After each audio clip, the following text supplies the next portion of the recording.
আজকের এই ভিডিওতে আমরা আলোচনা করব আলট্রাসোনোগ্রাফি সম্পর্কে।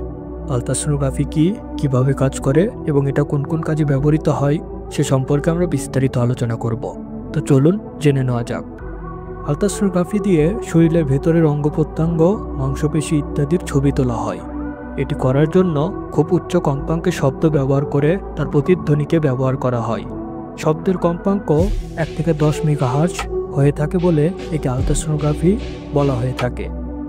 সাধারণত 2D এবং সম্প্রতি আবিষ্কৃত 3D আলট্রাসোনোগ্রাফি বর্তমানে ব্যবহৃত হচ্ছে। আলট্রাসোনোগ্রাফি যন্ত্রে ট্রান্সডিউসার নামে একটি স্ফটিকের বৈদ্যুতিক শক্তি দিয়ে উদ্দীপ্ত করে উচ্চ কম্পাঙ্কের আলট্রাসনিক তরঙ্গ উৎপন্ন করা হয়। আলট্রাসনিক যন্ত্রের এই তরঙ্গ একটা সরু বিমে পরিণত করা হয়। শরীরের ভেতরের যে অঙ্গটির প্রতিবিম্ব দেখার প্রয়োজন হয়, ট্রান্সডিউসটির শরীরের উপরে সেখানে স্পর্শ করে বিমটিকে শরীরের ভেতরে প্রবেশ করানো হয়। রোগী যেন সে কোনো ব্যথা বা অস্বস্তি অনুভব না করে সেজন্য যে তরঙ্গের দিকে বিমটি নির্দেশ করা হয় সেই অঙ্গের প্রকৃতি অনুযায়ী প্রতিফলিত, শোষিত বা সংবলিত হয়। যখন বিমটি মাংসপেশি বা রক্তের ভেতরের ঘনত্ব বিভেতলে অপতিত হয় তখন তরঙ্গের একটি অংশ প্রতিধ্বনি হয়ে পুনরায় ট্রান্সডিউসারে ফিরে আসে। এই প্রতিধ্বনিগুলোকে বৈদ্যুতিক সংকেতে রূপান্তরিত করে সম্মিলিত করে একটি পূর্ণাঙ্গ প্রতিবিম্ব তৈরি করে। এখন প্রশ্ন হলো, আলট্রাসোনোগ্রাফি যন্ত্রটি আমরা কোন কোন কাজে ব্যবহার করে থাকি? আলট্রাসোনোগ্রাফি সবচেয়ে গুরুত্বপূর্ণ ব্যবহার স্ত্রীরোগ এবং প্রসূতি বিজ্ঞানে হয়ে থাকে। এর সাহায্যে ভ্রূণের আকার গঠন, স্বাভাবিক বা অস্বাভাবিক অবস্থা জানা যায়।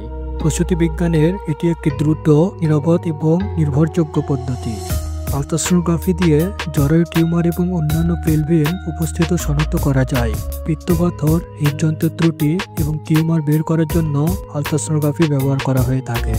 হৃৎপিণ্ড পরীক্ষা করার জন্য যখন আলট্রাসাউন্ড ব্যবহার করা হয় তখন এই পরীক্ষাকে ইকোকার্ডিওগ্রাফি বলে। এক্স-রের তুলনায় আলট্রাসোনোগ্রাফি অনেক বেশি নিরাপদ ও নির্ভরযোগ্য, তবুও এটাকে ঢালাওভাবে ব্যবহার না করে সীমিত সময়ের জন্য ব্যবহার করা হয়ে থাকে। ট্রান্সডিউসারটি যেন কোনো নির্দিষ্ট স্থানে বেশি সময়ের জন্য একটানা বিম না পাঠায় সেজন্য আলট্রাসাউন্ড করার সময় ট্রান্সডিউসারটিকে ক্রমাগত নাড়াচাড়া করাতে হয়। আজকের ভিডিওটুকু এ পর্যন্তই।